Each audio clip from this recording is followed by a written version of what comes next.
Another show news, 𝗦𝗵cie_𝗿𝗍 has left the show. He has walked out, and much to my chagrin, after 15 years, the man has walked out because out of all of us, he's the only guy who can't figure out how to get a new contract without walking out. So that part of our history is over with. I don't agree with the guy walking out. It's a shame he didn't even say goodbye. No, you know, he I got a note. Leaving on Friday. He tells me he loves me, but he sends me a note. Yeah. He doesn't even call me. So, you know, like, I'm not going to be in. I'm not going to be in. I am. It breaks my heart. Yeah, it breaks my heart. If it breaks your heart, you find a way to keep working here. That's right. So we're going to play Win Jackie's Money. Oh. And what that means is, here's how you win Jackie's money. Because from what I understand, they offered him a boatload. Yeah. Wow. What you do is, if you're a comedian or a comedy writer or a voice guy, like, you know how Regis held auditions on the air to replace Kathy Lee? We're going to do that. All right. And you can win Jackie's money. And whatever they were paying Jackie, we'll give you. What? How do people apply? Send tapes or? Send tapes. Contact Gary. Let us know what your story is. You got some radio, radio background. Well, Jackie didn't. And he didn't seem to hold him back. Or comedy background, something, whatever. I don't. The guy just walks out. I know. It's like, screw you guys. Keep the show going while I walk out. Limp along, or, if this impedes your progress, that's too bad. And the only guy it affects is me. Well, Tom doesn't care if he walks out. Tom doesn't care if he walks out. Tom is not affected. Tom will be able to do everything today that he normally does. Yeah, it doesn't affect Tom's life. Oh, absolutely. So, love Jackie, think he's a great guy, but I'm not sure what he's up to, and we got to go. We got to move forward. It's crazy. It's just crazy. Well, you can't do this 100 million times, and he's done it 100 It's exhausting. times. So that's it. So we never does he get that he's just kicking us in the ball. Yeah, right. I don't get it. Why are you upset with me? Robin wanted more money. Fred wanted more money. I wanted more money. Doesn't. We all want more money, but we somehow found a way to keep working here without walking out and going on strike against ourselves. We don't go out. Yeah, we've been so horrible to him. See, that's my problem. You gave him a job. Tom didn't give him a job. Right. You gave him a job. But who does he lash out at when Me. things go bad? You. Right. Yeah, you're right. I'm not going to argue with you. So, what can I tell you? Jackie's gone, and we love him to work with him, but I don't understand going out on strike against the people you work with. He's never heard of being able to negotiate a contract and work while he's working. That can't happen. I tried. And quite frankly, it's it. So it's over. It's been a good 15 years together, but what can I tell you? And the show goes on. Somehow. Not here, to Howard. In 2 weeks, I think I'm going to leave. So why don't you start making some plans in preparation? I don't need to make any preparation. The point is, Howard, that he doesn't care whether you're left in the lurch or not. Yeah. Yeah, Glenn, you're on the air. Hey, good morning. Good morning. Damn, the show's not going to be the same. He's an endless source of material. Going back from Star Search, his wife banged the black guy. That's right. Yeah. I tell you, listen, we wanted Jackie to keep working here, but I'll tell you what I'll do. Somehow I always seem to go on. Oh, yeah, you can do without him. Well, that's what people said when Billy left. When Billy left the show, that was the end of the show. Billy who? Exactly. Let me finish my list. Go ahead. All right. His wife banged the black guy, right? Right. He banged the one-legged girl. He gets his doctors from the penny saver with that 10-nail syndrome. We know. 6 shacks. What can I tell you? Killed his cat. He eats out of garbage pails. He's got a piece of wood that he loves floating in the middle of the garbage water. This Jessica Hahn apology. It's great stuff. Tchotchkes. Listen, we love him, and you know what? I think there isn't a person on this planet who's been more loyal to Jackie. The last thing I got to say, you got to watch him pickle, ferment, and if he comes back, you can watch him decay. How about a little prize for all of that, Howie? All right, here's your prize. I'm going to hang up on you. I love All right. Everybody wants a prize for just calling in. I know. These days, you know, they want something. I don't Hey, know Brian. how that Hey, started. how you doing? Hey. So did Jackie bail on you, man? Well, he didn't bail. He's out on strike or what? Yeah, I guess he quit. Work stopping. He quit. Gee, I don't know what he wants me to do. I don't understand why he has to do that to get what he wants. Well, that's our point. I mean, who are you striking against? Tom doesn't care if you walk out. Tom's happy. He'll save himself some money. Well, it's not like they have to shut the show down. Now the show will continue. We're all under contract here, and we will somehow keep the show going. You know, the weirdest thing, I was thinking about that. When we all settled our contracts, you know, back there in December. Right. There was a day that, you know, you announced that we were staying and, you know, everybody came in and there was a big celebration and everybody was celebrating except Jackie. Yeah, because Jackie is the one guy who can't somehow come to a contract agreement. How come everybody else can? Yeah, we all were hugging each other and saying, oh, this is great. We're glad to be going on. Yeah. And Jackie was like, oh, so everybody's settled? Yeah, You know, he yeah. was the only one standing there. You know, you couldn't. It was like, well, we don't even know if you're going to be around anymore. Yeah, we all have like the same agent. He went in and negotiated, but Jackie could never take on our agent because somehow he would get screwed if he That's had right. our He agent. knows that our agent would screw him. Right. And he's probably screwing us, but we don't know it. Right. We're So he's- stupid. Yes, I mean, it's a million problems with Jackie, and it's like, you know, it's just like working together is a dream. We all work together great, but when it comes down to him getting his, you know.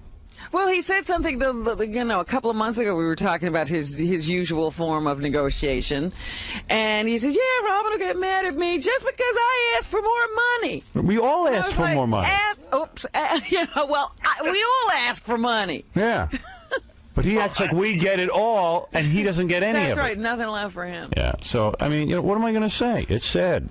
It's just a sad thing. Jackie, he's a really good guy and all that, but He's a great guy. What? what good is it doing him to not come in? It's not like the show has to hold up now and wait.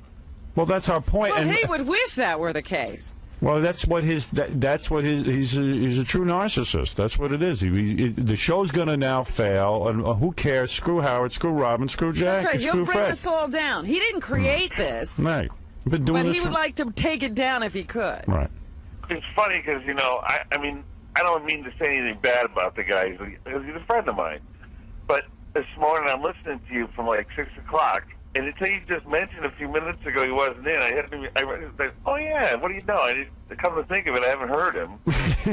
But it wasn't like I'm thinking, oh my God, this show sounds so bad. He's not there, you know? Right. Well, that's our point, and the point is that I'm sure it could have been worked out some way, but you don't yeah, walk you were out. dealing with an adult, not a spoiled brat. You don't walk Well- out on the show. And every time in the past I've gone out and sort of like tried to figure out a way to keep him, but I'm done.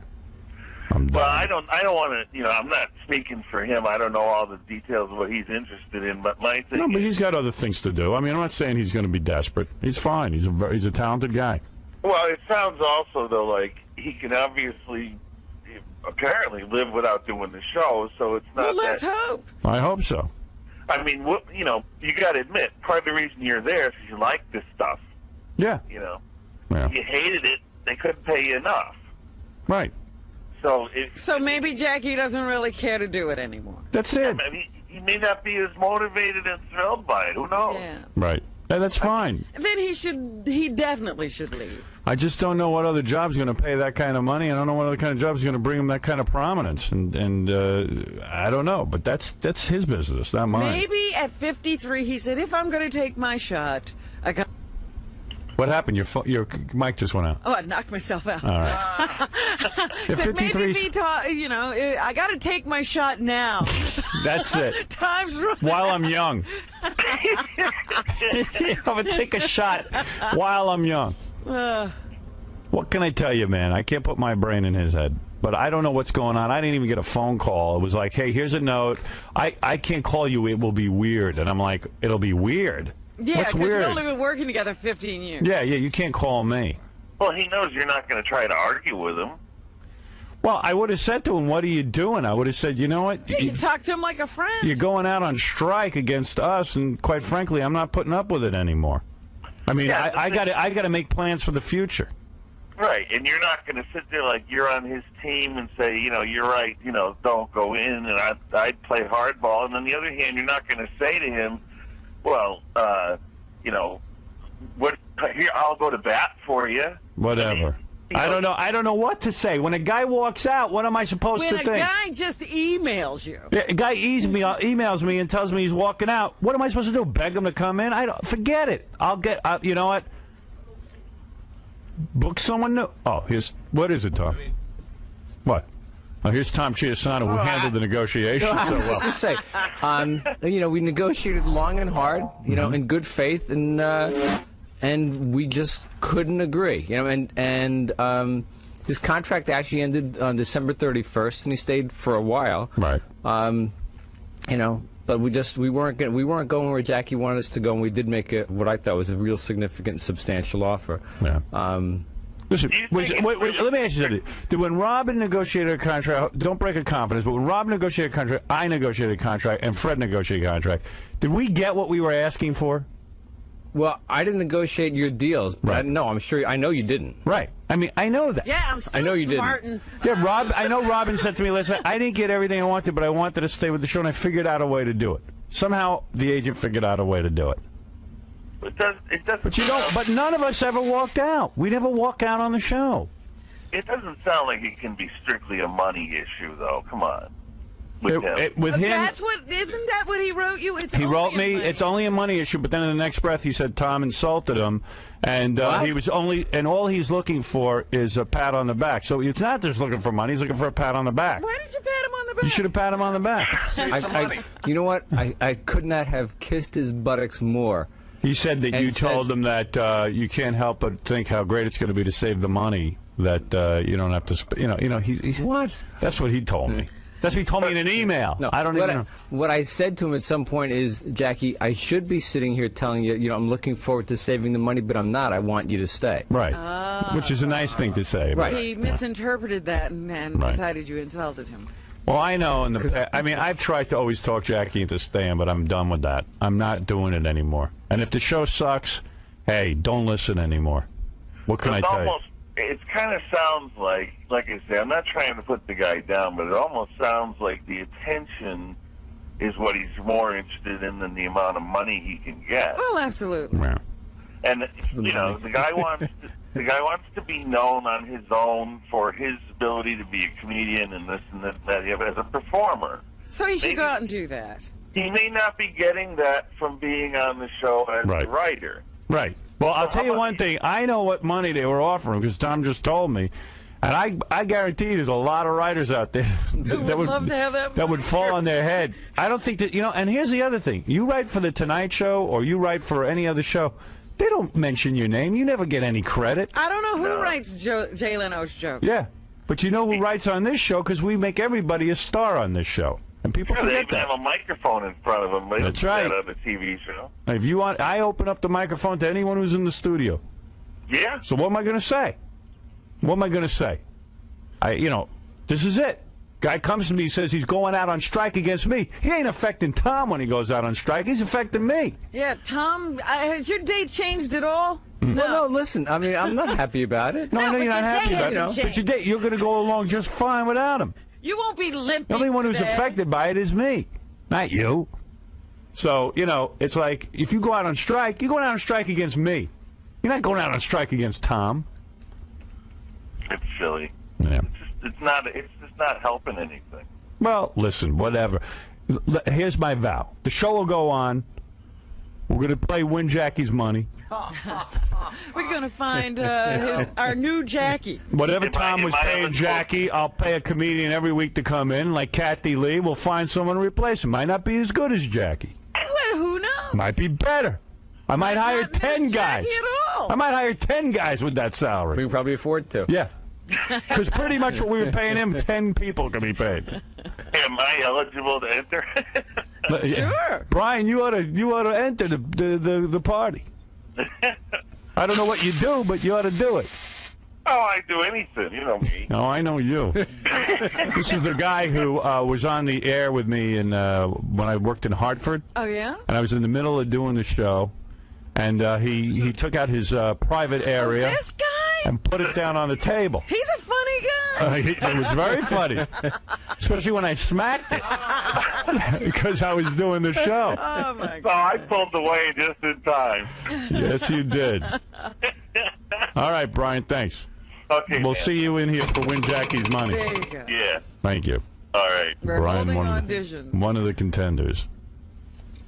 So that's what you got to do. You got to you figure out what Jackie was making, and then I'll offer it to comedians every week. And when we find the right guy or group of guys, we'll do that. I'll sit down. I'll sit down with Gary and come up with the budget. All right, very good. Okay. Makes me sad. What can I tell you? The guy walks out on strike on me. What am I? What am I? End of an era. Now, what is this? What am I? Air traffic controllers?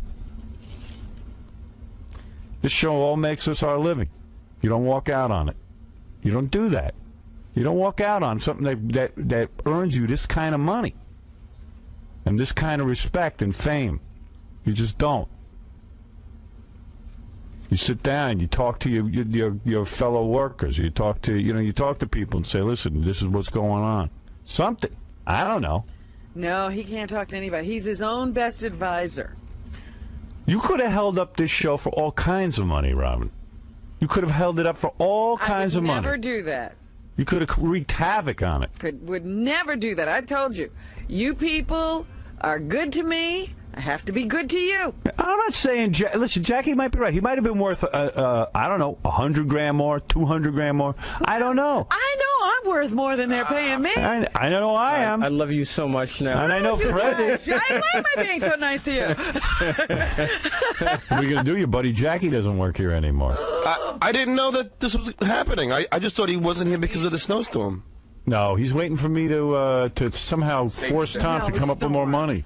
No, I knew they were in negotiation, but I didn't know that it was this. And then he walks out on a strike, and he doesn't even call me. Writes me an email. But that's the thing about Jay. He won't even tell. He won't tell anybody. So you know what? He doesn't want to have sense talked into him. No. So he doesn't talk to anybody. But I don't even want to talk to him about it. I'm sick of it. How come I don't have to talk to you or Fred or anyone about your deals? I don't want to get involved in his business. Well, you know what? I mean, when the three of us got together, we made a pact, Right. basically, that, it was all for one for all, blah, blah, blah. He came along. He had nothing, no pact with anybody. Right. He's always been, the lone gunman out there all by himself. Well, I think he'll be able to make that kind of money on his own because he's in a lot of movies. Oh, yeah. And he did so well, they expanded his part. I'm going to miss a lot of free lunches, that's for sure. I know you are. You'll be probably having to buy him. That sucks. I know. Well, what can I tell you? The only person this hurts is me. It hurts. I mean, Because he hates me. He hates me. Well, it Always hurts your has. feelings. I mean, we actually no, I have mean, to Tom, do your something feelings about are hurt, but believe me, your day will go my on. feelings aren't hurt. I know. Your day will go on. I mean, we'd all like for him to be here. Right. All right, so what are you here to say, Tom? I'm here to say it's time to take a break. All right, that's fair enough. See, I told you nothing changed. Nothing changed in his life. And then I got to talk. When I come back, I want to take some phone calls. I haven't been able to take any yet. And also, I want to take. I want to tell you about my dinner Saturday night with Stuttering John. Was it fun? I went out with Stuttering John. Oh, you didn't go to the apartment. No. No, but yeah, I invited him over. Oh, why didn't you take that? I should have. Yes. You remember I said, come on up? You know what? I just couldn't handle it. I just didn't want to had see enough? it. I'd had enough of that. I got to hear about this. You ought to apply for Jackie's job. I'm gonna. Big money in that. You'd be rolling Yeah, on you say Easy you're Street. a funny guy. No, Tom. You know, will- I'd love to give Stuttering John Jackie's job just to kill. Yeah, and give him all the money Jackie was supposed to You get. gave it to Stuttering John, or worse yet, Benji. Benji. I can't even bring myself to do that. Jackie thought that Benji was sent to sit over his shoulder to figure out what he does so he could take over for him. Oh, did he? When he left, Oh, yes. Jesus. Tom, Tom would never give me, that kind of money. We'd kill him first. Oh, No. Remember what Tom told me once? You remember what he said? He goes, this is when he had cancer. Yeah. And he goes, I will die before I give you any of that money you want. And he could have. You were dying. This is while he was dying. So We all thought you were going to be dead, and you told John on your He deathbed, thought he was done. I would rather be dead than give you the money. I hate to extend this past when we should be going to break, but I was ready to go in to start. he was coughing, Howard, and I was feeling bad for him. Oh, yeah, John felt real bad. It's like the Thursday or Friday before I go in to start chemo. John is there. And they told you hammering had me like about one of the worst cancers ever, right? Yeah, I mean, it wasn't great. It wasn't a great prognosis. No. Right. And it was one of my all-time How, favorite. did they ever say to you, like, probably you're not going to live? They told me that there was 4 chances out of 10 that the chemo was going to work. 4 out of 10. Yeah, so that he ain't wasn't great odds. even ahead of the game at all. Right. And they said, look, we have to do the most aggressive therapy possible. I mean, it's as far as I know, it's the strongest combination of chemotherapy drugs. What was your cancer? I mean, it was melanoma. Melanoma. But it had been back. It was the 3rd time it had been back now. Right. So they said 4 out of 10, and when they're telling you that, it's probably 2 out of 10. Yeah, they just don't want you to feel They're giving you some hope. They don't even know how to cure it. They actually gave me 2 choices on chemo. And when I talked, the oncologist gave me 2 choices. When I talked to my surgeon, Dr. Dan Coit, who's the greatest surgeon in the world, All right. said, "Tom, you got no choice here. You got to go for the grand salami." Oh, he went for the salami. Grand salami. The grand salami. He said it may kill you, but it may cure you. Right, all right. It So almost did. You went for the grand salami. It almost did. But I'm getting ready to go in for all that, and John's there hammering me about a raise. I looked at him and said, "John, I'd rather die before than No, you said, I will die before I give you that money. I think I said I'd rather die. Wow. And meanwhile, it's over like $2,000. Man knows how to run a tight ship. He knows how to run a tight ship. And, See, Jackie's problem is he thinks that we're getting something he's not. It's always that way with him. Or that he thinks only you're getting it, nobody else I know. is. And he's not going to stand for it. Here, I'll tell you the truth. I went in for a negotiation with Mel. Mel told me he would not give me a raise. Oh, God. And he said, because I get enough money, business is crap. He goes, that's the offer. And he stuck to his guns. I went out. I found another company that was willing to pay me more. Pay me more. To leave here and go work for them. A lot more. I swear on my life this is the truth. And I stayed. Now, why did I stay? I stayed because, A, I weighed it all out. I liked working here. There was also another couple of extenuating circumstances, so I stayed. I stayed. Now, I wanted more money, all right? But I figured, okay, I got a good setup. I got a good deal. I'm going to make some dough here. It's going to be okay. It ain't a bad job. Than me. Oh, yeah. Then, Robin, I know you went in and wanted more money. I know you didn't get everything you wanted. I didn't even bother to ask. I knew. The way things were going, Right. I said, you know what? I better lower my estimate. Yeah. Well, I mean, okay. And But I knew that. I said, I can't price myself out of the ballpark because I have an obligation here. Or maybe your lawyer or your agent sits down with Tom and figures out, okay, so we work for 2 years, we at this price, or whatever. You figure out something if you want to be with the show. That's what you do. There's a way to figure it out. If you like working here and you want to keep working here. But if I was tired of doing this show and didn't want to do it anymore, I would come to my coworkers and say, look, guys, I've had a great time, but it's time for me to go, or it's time for me to do I understand. something else. I'm not going to hold you up. I'm not going to drop you like a hot potato. Right. I'm not going to make it a surprise when I'm not here anymore. Right. But if you want to work here, you don't sit there and go on strike against them. Who are you going to strike against? Me. That's right. Me and Rob. No Fred, reason to do that. Right. You struck Fred. Anyway, so that's that. Don't you chuckle, John. Fred hates me. So let's every review. time a lot to Jackie work pulls with. this, I decide, obviously, he doesn't want to do this. Right. So let's review what's happened now. For anyone who's just tuning in. Tom lived through cancer. All right? It's ourselves. We don't go out. Yeah, we've been so horrible to him. See, that's my problem. You gave him a job. Tom didn't give him a job. Right. You gave him a job. But who does he lash out at when Me. things go bad? You. Right. Yeah, you're right. I'm not going to argue with you. So, what can I tell you? Jackie's gone, and we love him to work with him, but I don't understand going out on strike against the people you work with. He's never heard of being able to negotiate a contract And work. while he's working. It can't happen. I tried. And quite frankly, it's it. So it's over. It's been a good 15 years together, but what can I tell you? And the show goes on. Somehow. Not here, to Howard, in 2 weeks, I think I'm going to leave. So why don't you start making some plans in preparation? I don't need to make any preparation. The point is, Howard, that he doesn't care whether you're left in the lurch or not. Yeah. Yeah, Glenn, you're on the air. Hey, good morning. Good morning. Damn, the show's not going to be the same. He's an endless source of material, going back from Star Search. His wife banged a black guy. That's right. Yeah. I tell you, listen, we wanted Jackie to keep working here, but I'll tell you what I'll do. Somehow I always seem to go on. Oh, yeah, you can do without him. Well, that's what people said when Billy left. I don't understand why he has to do that to get what he wants. Well, that's our point. I mean, who are you striking against? Tom doesn't care if you walk out. Tom's happy. He'll save himself some money. Well, it's not like they have to shut the show down. No, the show will continue. We're all under contract here, and we will somehow keep the show going.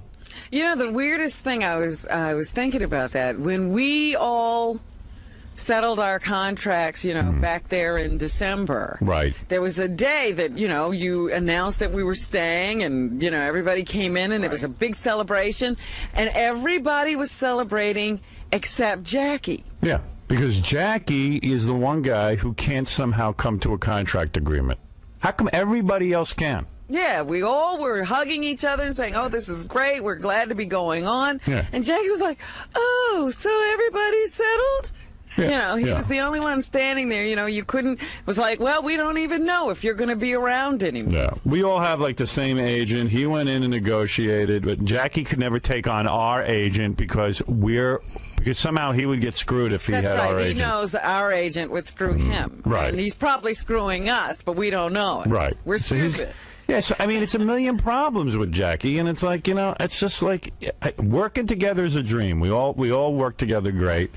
But when it comes down to him getting his, Well, he said something, a couple of months ago we were talking about his usual form of negotiation.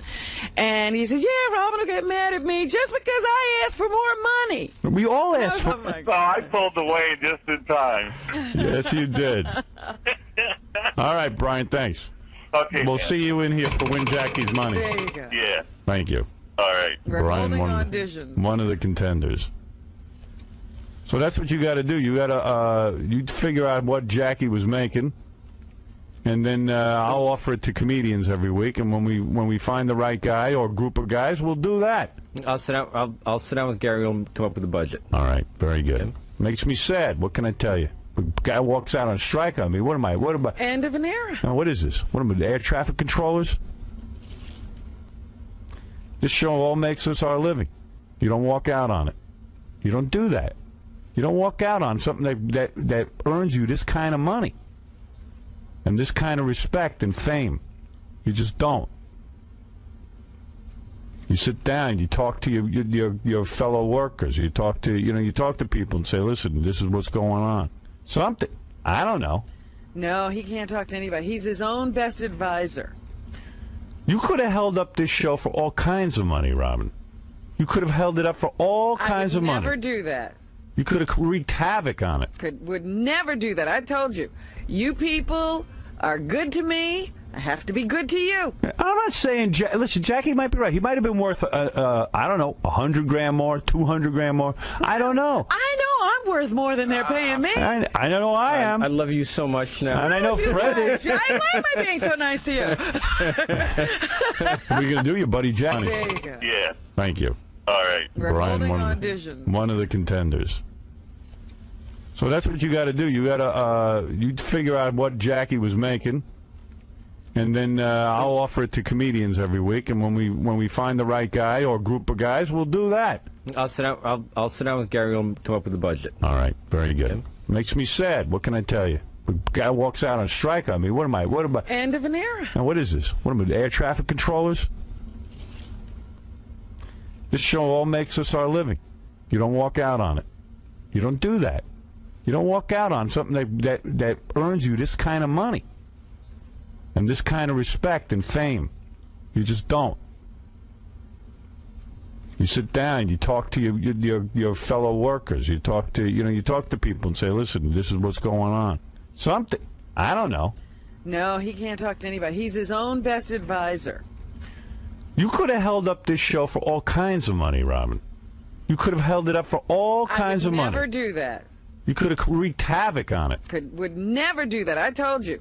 You people are good to me. I have to be good to you. I'm not saying... Listen, Jackie might be right. He might have been worth, I don't know, 100 grand more, 200 grand more. I don't know. I know I'm worth more than they're paying me. I know I am. I love you so much now. And I know Fred is. Why am I being so nice to you?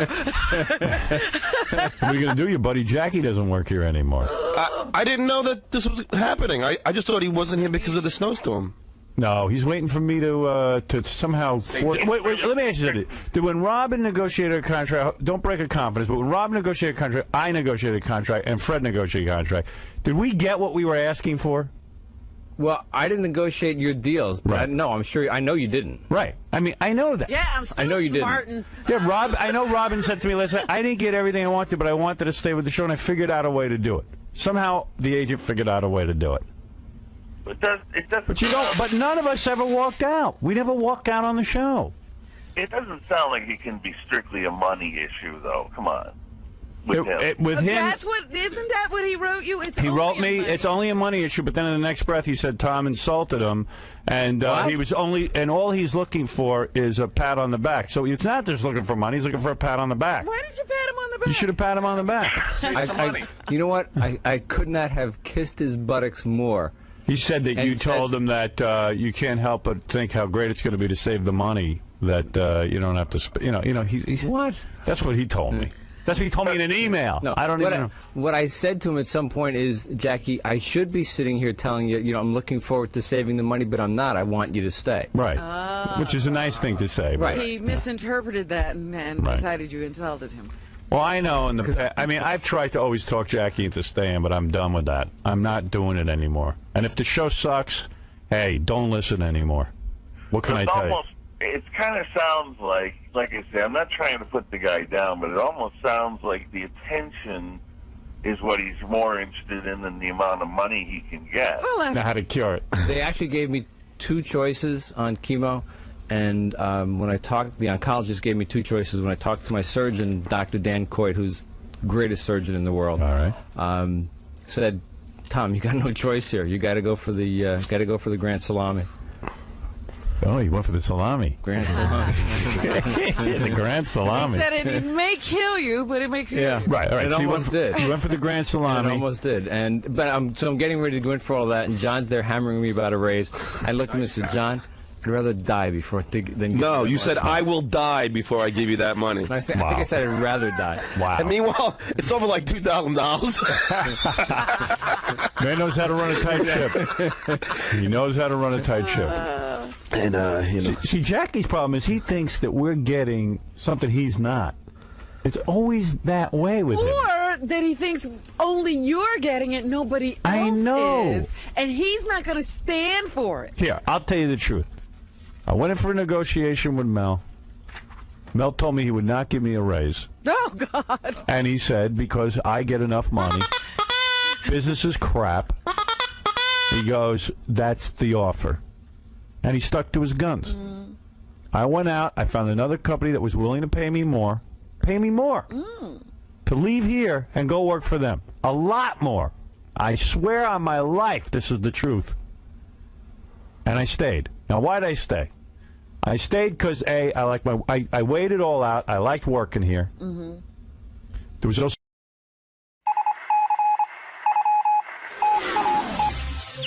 This is the best of the wrap-up show. A recap and behind-the-scenes look with John High and Gary 𝗏𝗏𝗏𝗏.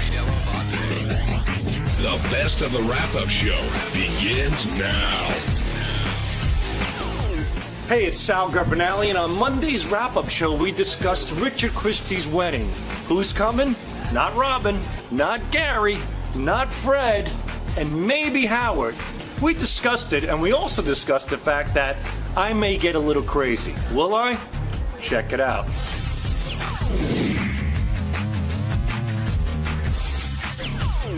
And now joining us is the man whose wedding is causing great controversy and angst all throughout the hallways of the Stern bullpen, and that would be the only Richard Christie. Well, it's funny how everybody always says that when you're planning a wedding, you're supposed to be stressed out and filled with angst, but I'm not. Howard is more than me. Were you going to go in today if Howard didn't call you in? Because it sounded to me like he was debating what to do, what not to do. He was almost looking for you to come in and say, hey, it's okay if you don't come. Yeah, I mean, it's his decision. I'm not going to, tell him either way, because whatever he wants to do, I'm fine with. Like people were saying, I didn't go to Jason's wedding, and that was my decision because I had something to do. So if Howard... Do you regret that, by the way, now that you're having your own wedding? No, not really. That was an awesome concert. Well, yeah. Sorry, Jason, but... You should clarify what you chose to do, because it's not like, instead of going to Jason's wedding, for people who don't know. I went to see my favorite band, 𝗏𝗏𝗄𝗏 in Los Angeles. But how many... you saw them how many nights in a row? Well, I saw them 4 nights in a row in New York and then 4 nights in L.A. Right, so you could have skipped a night. Yeah, but it was my favorite album. They played it in full the night Jason got married. Can anybody here name a 𝗏𝗏𝗄𝗏 album? I know you can. Can anybody else? No. But that's why I like it. I don't like mainstream stuff. I like stuff, niche stuff. Does it bother you that, you heard why Robin's not going? Fred's not going because he doesn't go to any of these things. Mm-hmm. And Gary said he's going to be in the Outer Banks. And Howard is struggling because he wanted to make plans with friends I guess they hadn't seen in a long time. I don't know. That was sort of the explanation I heard. But does it hurt if you know that he could be there and he doesn't come? No. Honestly, no. I mean, my main thing... And this is what I've said all along. I want my fiance to be happy. I want her to have the perfect day, and that's the most important thing. So even if I was hurt by Howard not coming, to me, my feelings don't even matter about this wedding. I want her to have the perfect day and her to be happy. And I think what's most important for her is that her family and that her close friends are there. And they will be, and I think she's going to be so excited about that. And whoever wants to come, they can come. If you got plans, it's fine. How important is the wedding day to you, though? Very important. I mean, I just, I'm with the most awesome person in the world, and I'm really lucky to have found somebody that I love this much. And then your wife's going to be there, too, because I think you were talking about Sal. Sal, yeah. Sal's my best man. So is he? Yeah. Is Sal going to be your best man? Yeah. Oh, God. Fuck off, John. Are there going to be any hijinks at all? We're going to take your dick out at the No, I won't. That's where the ring is. No balls are coming out. No Captain Sacks. See, I'm surprised because you do What? No Captain Sacks at the wedding? Because you'll do that at people's weddings who don't want that to happen. Richard, I'm guessing, gives you the all clear. Well, in the past, when I have done that at weddings, it wasn't deliberate. I get really drunk and things happen. I love at Billy Mira's wedding when you climbed up his wife's dress, and you were singing real dirty. Bon Jovi. Well, Yeah, what song. did you sing at Billy Mira's wedding? Living on a prayer. I think I want to fuck your pubic hair or something like that. I don't know. Come in your pubic hair. I just grabbed the microphone. The guy, you know how the DJ goes around with the mic, and everybody's singing along the lines like, "Oh, living on a prayer." And I grabbed it. I looked at Brian like, "I want to come in your pubic hair," and and there was like an 8-year-old kid on the dance floor, and the mother grabbed the kid by the sides of his ears to cup him and dragged him away. But again, it wasn't. It was good old-fashioned alcohol. Is it going to be a first dance for Richard and his wife, and then one for you and Richard? Whatever he wants. I know you two are going to dance together. I know that's inevitable. That'll happen, I'm sure. I said the only thing separating me and Kristen is pretty much the dress. I mean, that's the only difference. Well, and a vagina. Well, do you think even that's up for discussion whether that's what's separating you? Yeah. Put some hair around my asshole. Richard will go to town. Do you think Howard should go to the wedding? Do I think he should go to the wedding? I think he should do whatever he wants. But if he's miserable, by all means, no. If you're miserable, nobody wants somebody miserable there. And he's made it clear that he's going to be miserable. So if Howard's going to be happy with his friends away, by all means, I suggest he does that. I've been to weddings that I didn't want to be at, and all you do is stir your coffee, listen to some shitty music, and you can't wait to get the hell out of there. But are there things that you go to that you don't want to do, but you know that it's the right thing to do? Yeah, home every day, pretty much.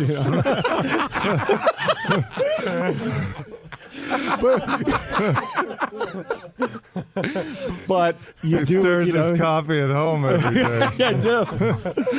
Yeah. But don't you think drop cyanide in somebody's cup one day? When you're in those situations, don't you sort of make the best of it? You typically You do make the best. Look, there's a difference between doing something and not making people aware, but Howard has made it perfectly clear that he doesn't want to do this and that he's going to be miserable. The fact that he's stated that already, I think it's acceptable for him not to go because he's made it clear. He's being honest. He's at the point now, I think, he's going to be miserable either way. He's going to be miserable if he goes. Not miserable, but you know what I mean. He's like, why do I have to do this? Why do I have to do this? But if he doesn't, he's going to be like feeling all guilty and like, I should be there. But he shouldn't feel guilty because we don't feel bad about it. My fiance, I mean, honestly, though, my fiance gets stressed about this because when Howard kind of makes fun of our wedding and she gets really bummed out about it. So it probably is better if he decides not to go because I don't want her to be stressed out that he's here, that he's at the wedding. Does it matter to Kristen? Like, is she at all like, oh, it's embarrassing if he doesn't come, or is that no big deal? No, that's not a big deal at all. No, she wants, the people that want to be there to be there. And unfortunately, I think if Howard's there, my fiance is going to be worried the whole time that Howard's having a miserable time. And I don't want my fiance to worry about that. I want her to have the greatest day of her life. So you're going to take the dinner and the gift? He doesn't have to do the dinner. I can tell that's another thing he doesn't want to do. Do you get insulted when he says, "I'll take you and your former intern fiance to dinner"? No, not at all. I thought that was a bit of a dig, right? Well, that and I forgot what he said. I forgot how he described you as Contest well. winner. Contest winner. Right. That was Rob who brought that up. I've been dug at 1,000 times on this show, so no, digs don't bother me anymore. But he doesn't have to do the dinner. The gift would be great. I got to be honest. Shoot us a number that works for you. Did you have a number in your head when you were in there? I really don't because $10,000, Richard. That's fine. That's great. I mean, you have a number in your head, I'm sure, over there. Oh, I do. Hey, Rick, I will tell you that when I got married, Howard did the same thing on the air about, what should we give you? What should we give you? And several friends of mine called me and said, you should thank Howard because he talked about it on the air about whatever was going to give. The guy said, I know for me, he drove up my price. Yeah, he set the bar. He set the bar. And a lot of people said, well, they went higher because they heard what Howard was talking about. When Howard said today, he goes, if I do attend, I'm going to give you $200. I was like, shit. I wanted to bring up something as well.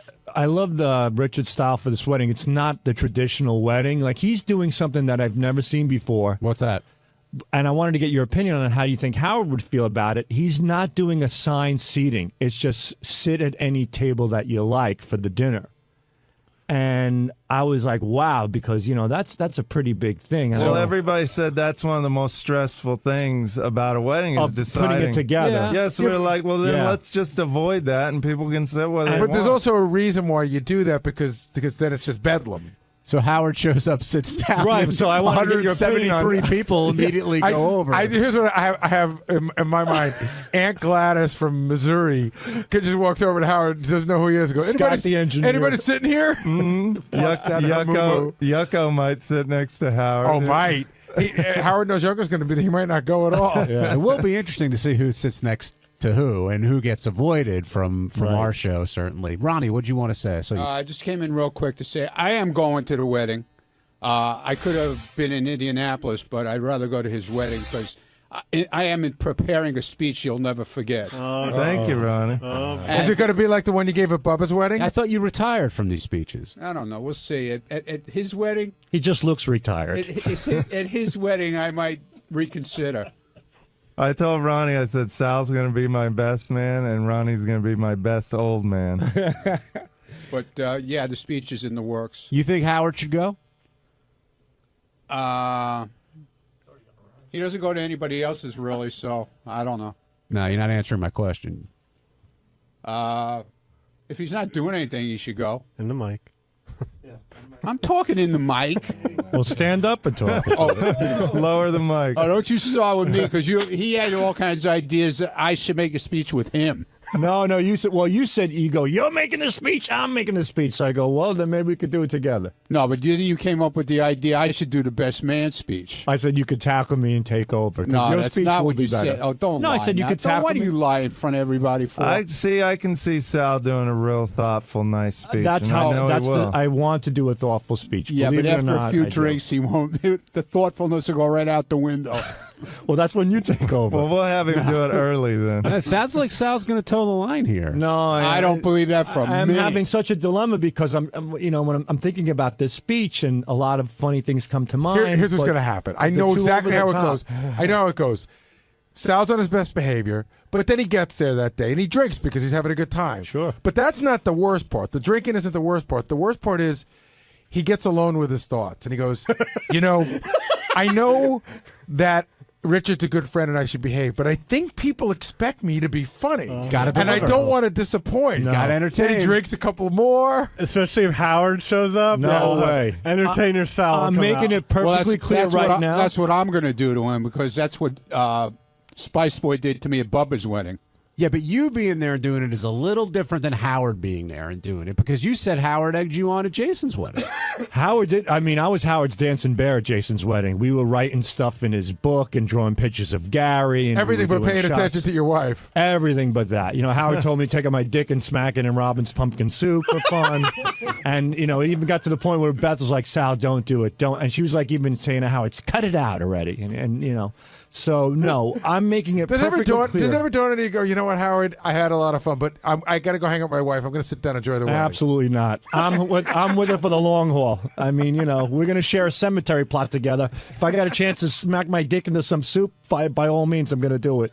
Honey, I could go to a wedding with you any day. I can only put my cock in Robin's soup once. But I'm making it perfectly clear that it will be a sincere speech. There will be nothing crazy, wacky, over the top. And, and that's How come you can't look him in the eye when you say that? I can look at him in the eye. Okay, does that include, so you give the speech and that's sincere. Is there a possibility you might grab the mic at other times for some hijinks? Let's say Ronnie grabs the mic and there's a song going on. Don't bring Ronnie into it. Well, let's say hypothetically there's songs going around and stuff. Yeah, but I will never be over the top and offend anybody because I love Kristen just as much as I love Richard. But see, the thing is, I think when you've done these things in the past, you didn't think you were offending anyone until someone told you.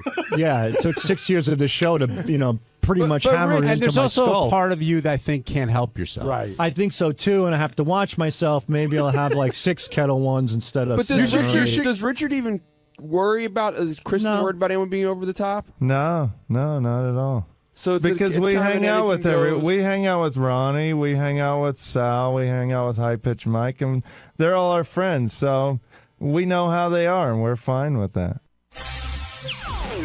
Hey, it's Gary 𝗻𝗿𝗍𝗍. On Tuesday's wrap-up show, talked to Benji about being late from coming back into the studio after a break, which Howard noticed.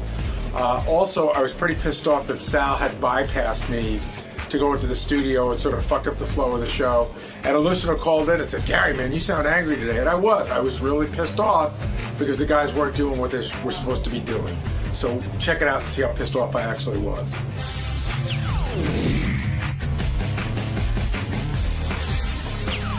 Benji can't get back into the studio after a commercial. And Benji, today, did you have like a medical appointment out in the halls, or were those guys here to shoot something for Howard TV? Can you explain what was going on?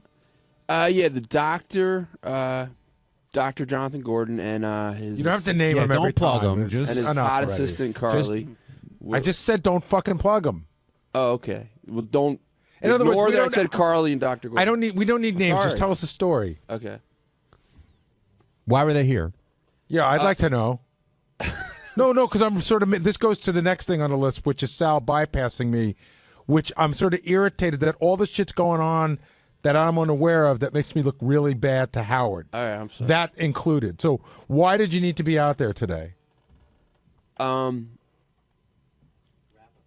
The doctor was here. They were doing a behind-the-scenes interview with him for the show, right? For the TV show, and just while he was here, there were some things I wanted to ask him about real quick about my ankle. But it looked like you were doing shtick for TV. Okay, but I'm asking you the question because if there are questions you needed to ask him, it's different than you're doing shtick for TV. No, I was concerned. Like I asked him if it doesn't hurt too much, is it a bad idea to walk around as much as I want, or should I try to keep it completely immobile? Did you invite them up during the show purposely, hoping that maybe there'd be some? I thought they would have fun up here. Right, but why don't you tell me that? Invite them up? What are you talking about? I'm they get up asking. here? I don't know. It was Howard TV invited them up? I guess so. Yeah. So you didn't know he was going to be here? Well, when they did an interview with me yesterday, they said, "Oh, we're doing an interview with him tomorrow." All right. So Again, you can't get a straight answer out of Benji. Wait. It's very simple. Did you know he was coming up today? I happen to know. Yeah. Okay. Did you know he was coming up in the morning? I happen to know that. Yeah. Okay. Great. That's what. How did you find that out? How did you know? Oh, I know. I didn't know it was going to be in the morning. I found that out this morning. I found out that yesterday they told me when they were doing the interviews. Wait, what am I not answering, Gary? It's like yes, no. I found out. It's all roundabout. Okay. I'm just asking a straight answer. When did you figure out they were coming in this morning? I think this morning I was told that. Who were you told by? Definitely yesterday. They told me the doctor was coming up today. Who's they? People who work for the TV show. Okay, so Howard TV scheduled them to come up here today. As far as I know, yes. Okay. Let's get someone from Howard TV down here so we can clarify. But another thing I noticed today, and I hope your ankle's getting better, I saw you had the boot off, you had it on. Were you doing some kind of physical therapy I wanted to thing? show the doctor the blood has moved up my leg. There's like a big blood spot, and I didn't know if that was safe. I was concerned about that. All right. We'll get to J.J. Abrams later in our show, but Gary, since you touched on it, we should talk about you being bypassed. So, I mean, there's this issue with Benji, and we'll get to the root of it and see where it all came from. But really? You get to the root of it? Well, we'll try. But with Sal, Howard was talking about how his favorite room in this entire place is Sal and Richard's office. And it's because that's where they do the phony phone calls, and they love going in there for prank calls, and Howard really gets a kick out of it, and he was reminiscing. And then all of a sudden, Sal pops up on the mic to play a prank that Howard loves. I was livid the second I heard Sal in the studio doing that. Why? Livid. Because there was no urgency. You know, it wasn't as if, Howard, I just got this phone call, or I just did this phony phone call about Anthony Weiner, and it's so good you have to hear it, which that isn't even urgent. So Sal knows he's supposed to come to me, and he walks in, he plays it. You know, now had Sal come to me, I would have said, let me hear the call. You know what? I'll play it for Howard during the break. I don't have to play it from him. And he would have gone, but he's talking about it right now. I got it, Sal, but you know what? He's riffing on some other stuff. Let's wait till the break to play him this call. And I called Sal into my office afterwards, alone without cameras. We did the one in front of the cameras. And then without cameras, and I said, you know what? You make me look bad. I said, I'm really, like, I'm not a hard ass to you. I don't yell at you. I don't give you a lot of shit. You make it look to Howard like I have no control of the office. Why do people bypass you? You had Sal, you had whatever this Howard TV thing is. Clearly, you weren't. Well, in the that's loop different. on The that. Howard TV thing, they do their own thing. That they're fine to shoot their own stuff. Benji going there is a different thing. The Howard TV can do whatever they want. All right, Ganji, it doesn't have to affect us. Did you invite them up here? No. So what happened was Benji's doctor, we needed to do an interview with for the behind-the-scenes show. He's got limited time, so we needed to. Usually we try to do stuff in the afternoon. He needed to come up at this time. Got it. We used the green room to do our interviews. So, yes, we booked him to come up at that time to do that. I think Benji knew he was coming up and decided to come out to say hi. And then what happened was the doctor's like, Benji had a question about his ankle. Then the doctor starts going, okay, let me see it. And he kind of did like a little bit of an exam in the green room. So I think that's what took Benji so long to get back. So I think it was like, I don't think Benji had that intent. Right. I think the doctor was like, let me see it. And Benji probably was like, oh, okay, let me show you. And then they were talking about so the it. door opens, and all Howard knows is that Benji's doctor's out there, and he thinks the whole thing's a big bunch of shtick. Right. He doesn't know what's going on. Because Benji didn't explain it that way. And I would also like to know when people are coming up during the show as well. In other words, if your guy's shooting a thing with a doctor, and I got, say, J.J. Abrams in the green room across the hall, right? I'd like to know what's going on so it doesn't look bad to our guests. Right. Okay. I mean, I assumed you were CC'd and looped in on that. Well, why would you assume that? I just assumed you were. I wish I was. Okay. All right. All right, so that explains that. And though when Howard started the show again and saw Benji's chair was empty without knowing the reason why, he was pissed. I mean, he was really pissed. And Benji, you just said, sorry, I'll be there the next time. Right. And hopefully that's what's going to happen. Now with Sal, this has happened before on the show. Not just Sal, but other people have sort of gone.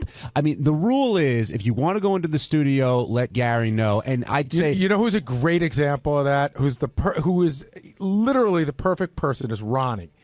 Ronnie always comes to me, sticks his head and goes, he's talking about this. Can I go in? And I almost always say yes, and sometimes I don't. But Ronnie always asks. Yeah, and it's rare that you say no, or if you do say no, you give a legitimate reason why. Yeah, and I, by the way, which I don't have to, but sometimes I'll be like, I think we're moving off that topic.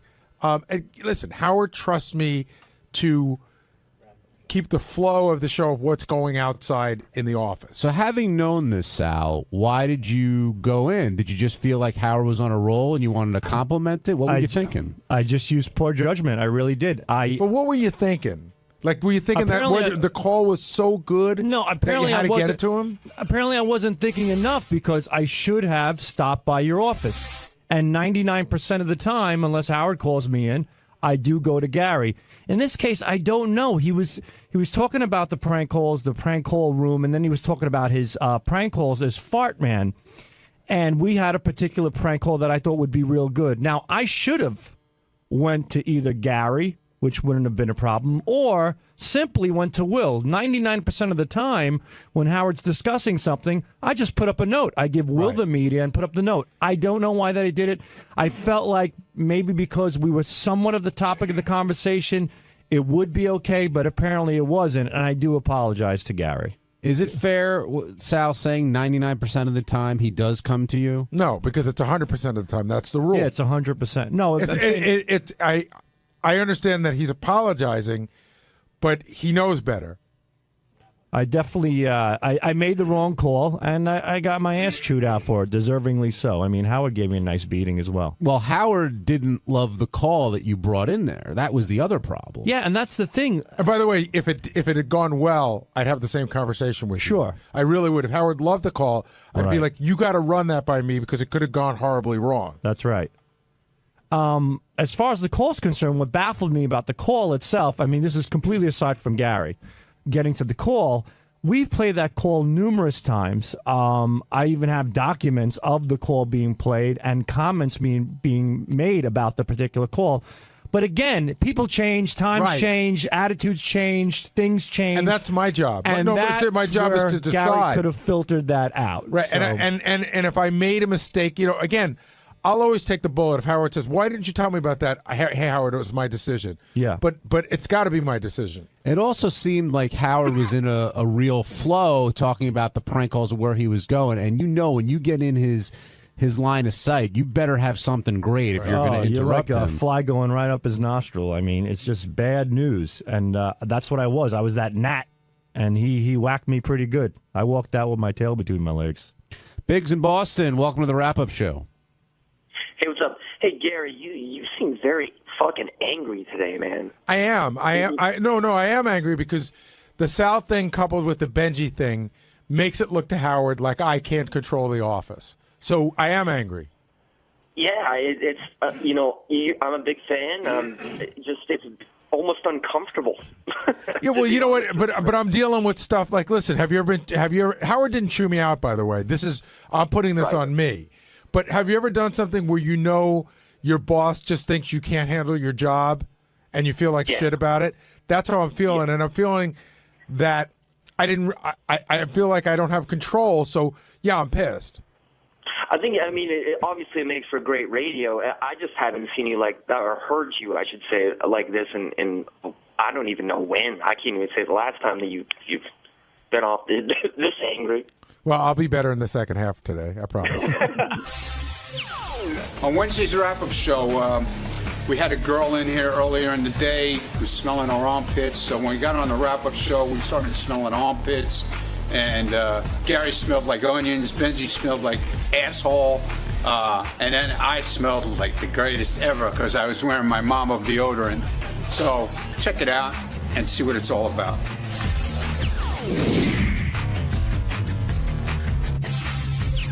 Over to Claire Sinclair, the Playmate of the Year, and she came in. She's dating Hef's son. She's sort of, all involved. But to me, things got crazy when the armpit smelling began. Now, I guess her theory was that she said that she could see, I guess, if she'd be interested in a guy, where it would go by smelling armpits. And the people the contestants were Gary, Benji, Ronnie, Howard, JD, Tim Sabian, and who am I forgetting? Was Ganji in there? No, it wasn't Ganji. There was one other person in there. I forgot. Richard. Richard Christie. How could I forget that? And her use of adjectives, I thought, were quite interesting. JD started, and you figured, who knows where it was going to go with JD, and he did okay. But then Howard went next, and she described Howard as odorless. A ghost. And Howard seemed flattered by that at first until she said, and that has zero to you're some kind of weirdo. And right. I thought he was really taken aback by that. Yeah, anybody is when you're on the shit end. This is how I played it.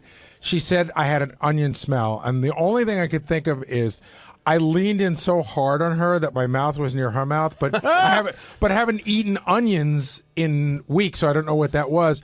But I'm going to go, Howard was a weirdo, and Benji smelled like an asshole. Yeah, what was so that I'm about? the best of the worst. Well, yeah, in my mind. Being oniony. Yes. Yeah. By the way, was it musty? Richard was musty, but she and gross. No, she said musty and gross. Tim was very 80s. Old Spice. Old Spice. That was so funny that Tim was old. But Ronnie came off as what? Ronnie? What? Mambo Man, and a little bit of BO. But she liked it, I guess, because it was natural smelling. That's what she was saying. Yeah. I think what she said about Howard, that's what I would want to go for. I would love to be odorless, and I don't know why that's. I don't know why she thinks odorless is weird, but I think that's a. I think you don't want to smell too much like deodorant. You don't want to smell like BO. Are you happy with the way you were assessed in there? Does it make a difference? Right. Yeah. How does it make a difference? Well, it affected Howard. What she had said. It didn't affect. I mean, it affected me at the time. It was like, oh, cool. I'm one of the cool guys in the contest now. You know what I'm saying? But as far as anything else, what the fuck do I get out of it? It's very unscientific. You know what I mean? I'm not going to go home and go, oh my God, how could I scrub the onion off my armpit? Were you upset the way she described you as assholey? Nah, it's cool. I actually think I smell really good today. But I haven't. I ate like tons of like garlic and shit. I saw you when we first came. I was like the first one to come in the studio, and then I didn't. They hadn't picked you to be one of the guys until the end. Yeah. And I saw Benji sitting over in the seat, and he had his arms up in the air, and he was smelling under his armpits. I like the way it to see what he smelled like. Yeah, check me out. No. Come on. No. I'll check you out. Can I check you out? I don't want you. I'm so curious now. Aren't you curious to smell Gary's armpit? You want to see if he smells oniony? Gary, I won't bullshit. Okay. I just. You could smell my armpit, but I'm not smelling yours. Okay. Thanks. I mean, be honest, Benji. How does it smell? Yeah, Benji. Swear on my life, it's a slightly pleasant smell. Swear on my life, but I don't know if both arms smell like that. Well, that's the one I gave. I use a tiny bit. I use deodorant every morning. Tiny bit sweet. So where would the oniony be coming from? I don't know. I like his smell. Maybe I like onions. Wait, smell my breath. Seriously. Okay. Oh, they almost You think kissed. that's oniony? Your breath is not 100% fresh, right? But it's not bad. Right. But your armpit smells better. Yes.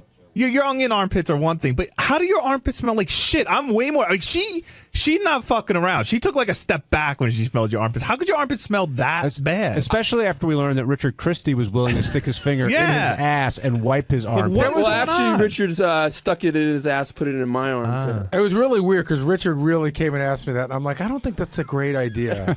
That surprised you that he asked you that? Well, the other thing too, he goes, yeah, because I could get a rash on my arm. I go, what about her? Yeah, well, I don't think that. Garrett, come on, smell my armpit. Come on. Teddy will smell it. Yeah. Teddy's all right. He's not doing anything.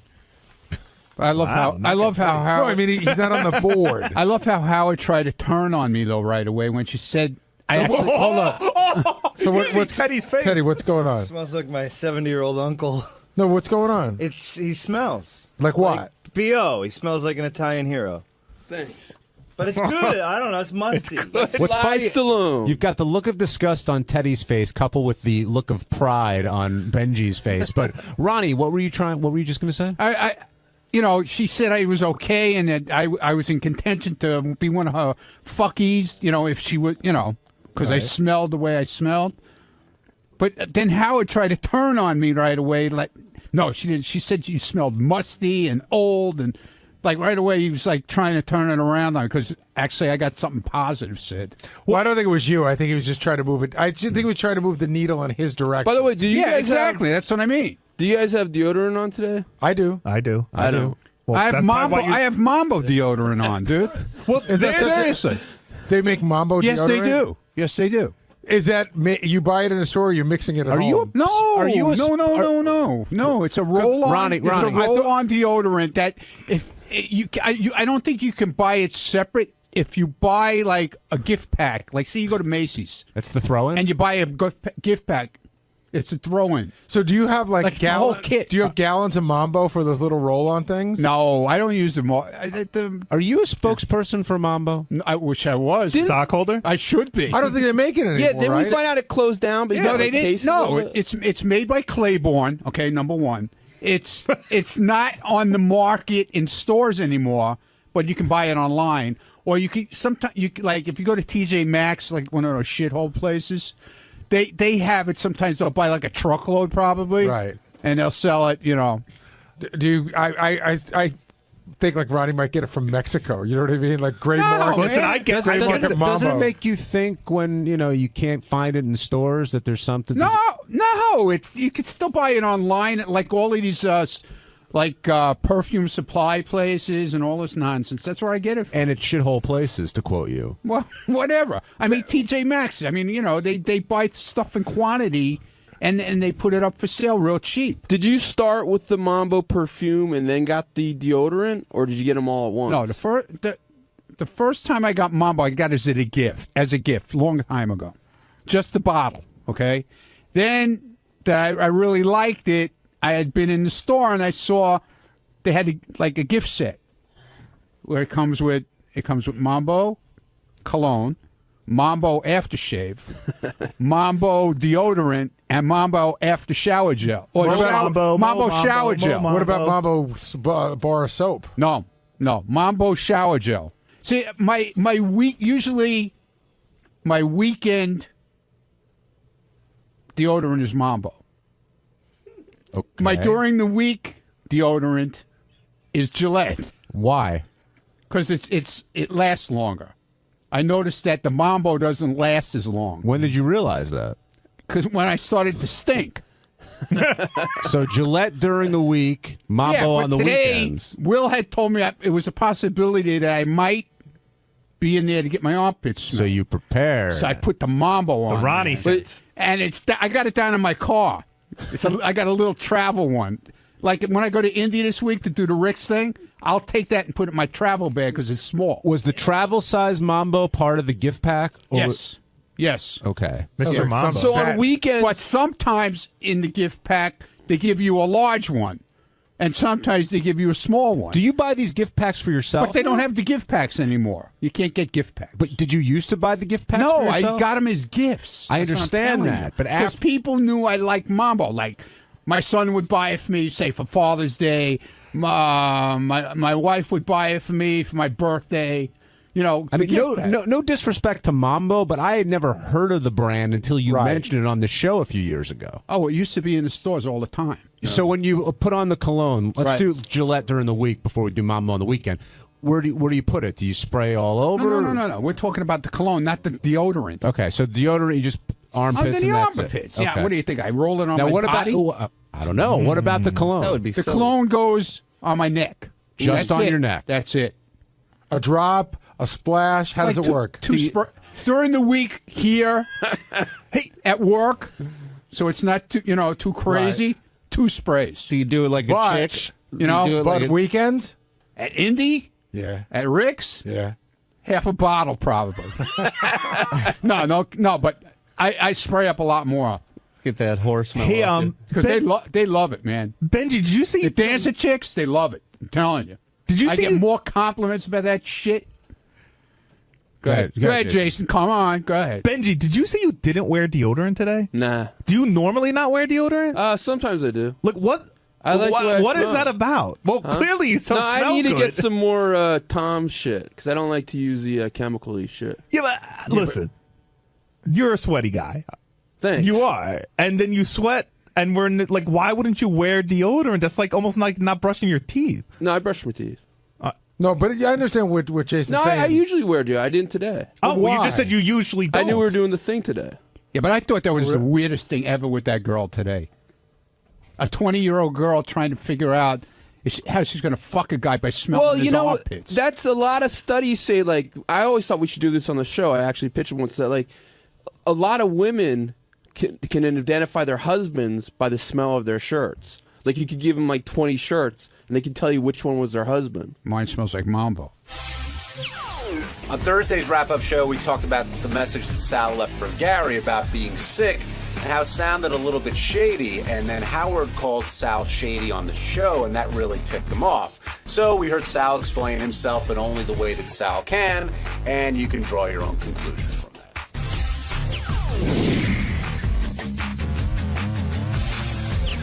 Sal, glad you're here and feeling better. Shady Sal. You've got a big. My name is. You've got a big gig coming up, right? Yeah, this Saturday night in Hollywood. And you guys are just showing up, basically. Thank you, Jason. That's Coughing what up mayonnaise. You fat fuck. Langford said in the news that you guys are showing up doing like a meet and greet kind of thing. We're doing a meet and greet, but Club Bordeaux was rented out from Clean Box Entertainment. If you go to Clean Box where you purchase your tickets, we make it perfectly clear, not to mislead anybody, that it's not a comedy show. It's a meet and greet event. Now you do sound a little bit like your throat sounds a little bit hoarse. What was wrong? Like, did you get like a 24-hour bug or something? I think it was like 36 hours because once 6 o'clock hit in, I couldn't get out of bed. And I told my wife, I said, look, I should call Gary now at 7 o'clock. And she says, just barrel through it. You're going to be fine in the morning. That's her way of saying, please don't stay home anymore. Exactly. I said, well, I like to give Gary a head start just to make him aware of it. And what I was going to do is call Gary and say, look, if you don't see me in the morning, I'm still in bad shape. And she says, you're going to be in fine shape. Just take a shower in the morning. You'll be fine. I called up my doctor. He told me what to do. Take lots of Advil, drink lots of liquids, and just lay in bed and just fight off the bug. And that's what I did. I got up in the morning, hopped in the shower, got out. I was real woozy, and I called Gary at that time. And I thought it was my responsibility because Gary's made it clear to me, look, get in touch with me. Oh, no, there was nothing wrong with calling me. Oh, no, and I thought I used good judgment into thoroughly explaining it. Did I over-explain it? Maybe in Howard's eyes. But Gary, as my boss, I think I had to do the right thing. But the funny thing is, what really pisses me off is that when I got off the phone in the afternoon, my wife came by. She goes, the way you I heard you in the morning, you explained every single solitary move. She goes, it sounded so like you rehearsed it almost. And I go, you know what? You don't know how the show works. I intentionally did that to make him aware of the state I was in. I think when you got to the part about how you had to call Brian Phelan, I don't know why. I think that was completely unnecessary. I got up. I took agree a shower. I agree with you there. After hearing an explanation like that, do you think Sal is sick at that point? I don't doubt that he was sick, but I think that no matter how sick you are, you need to. People always feel the need to make themselves sound sicker, so that you really can convince your bosses why you're not coming in. Now, Sal, what after the over explanation, according to Howard, I mean, you sort of laughed that off, but then he said that you're awfully shady and something triggered in you. Yeah, because that's wrong. I mean, don't call me. I wasn't shady. Well, hold on. What does shady mean to you? Yeah, because you've been called a lot of things, and did you think it was racial? No. By the way, coming from the guy that calls you a pedophile every other week. But I don't call John a pedophile. When you hear the word shady, what does that conjure up in your head? Children call him a pedophile. What does that conjure up in your head? Sal, that's shady. It sure is, and I'm proud of it. I just thought it was like swarthy would be a good word. So you did think it was racial? No, swarthy's not a word. What's so funny, Gary? But you think so shady, you don't like him referring to your skin color. My skin, Gary, what the fuck is so funny? Mark that down. Did I say something wrong? No. You're perfect. I thought, it's just like let's go back. Like shady, like a slimy scumbag. Somebody, a manipulator. That's how I take shady. I mean, you can't, and I'm like. But if he would have said you're an asshole, would you have gotten just as angry? No, probably. There's something not. about shady that just got you. Yeah, it's like that word gets under your skin. Who's called you shady in your life, Sal? Nobody really has, but. Shady's, call me an asshole, call me a scumbag, whatever you want. Howard does it all the time. He says it all the time. But Shady, he's implying that I deliberately lied. You're calling me a liar in this case. And that hurt. And it wasn't the case.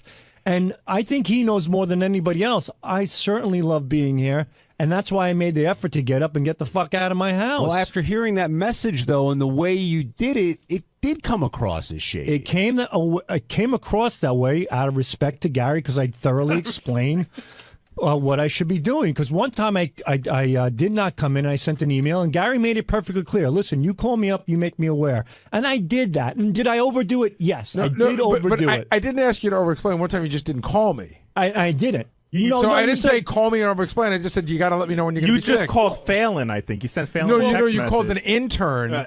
I called John Hine. You called an intern, and you told an intern to tell me you weren't coming in. I want to just know what's going on. Well, I assumed it was my responsibility to thoroughly explain it to you, and you can't foul me for doing something where I was thoroughly explaining. No, I was just Gary mad at you. It just sounded funny. Well, if Gary, I know you're not mad. If Gary hadn't told you to do it that way, what would your phone call have been? Like, how would you? I would never. To me, it's shady to go, "Hey, Gary, I'm sick. Goodbye." Like, what? That just sounds odd. I just wanted to thoroughly explain to him what happened. This never would have happened if I didn't listen to my fucking wife, and I would have called Gary at 7 o'clock. Everything would have been fine. So this is your wife's fault. Oh, yeah. In this case, it is. You know what I'm getting? What I'm really getting out of this whole thing is there's two people who don't want to be in the same house together so badly. You said this morning, I wanted to come in more than life. I didn't want to be home, and she doesn't want you to. She doesn't want you to stay. It's the craziest thing. Did you have that story? And then I'm laying in bed, and she has all her goddamn shows on TiVo. Well, didn't she says she's busy all day. I'm watching Nate fucking Berkus. I'm ready to blow my brains out. Well, did she make you sleep in a different? I never even heard of Nate Berkus. She's got a I don't know who that is. It's Oprah's little protege guy. I like him, fashion designer weirdo. Who is he? Nate Berkus. What does he do? I know everything about this fucking guy. Me. He does. He designs furniture. He did clothing. How to set up your house. The only thing he's missing is a twat. This guy. So how does Oprah treat him?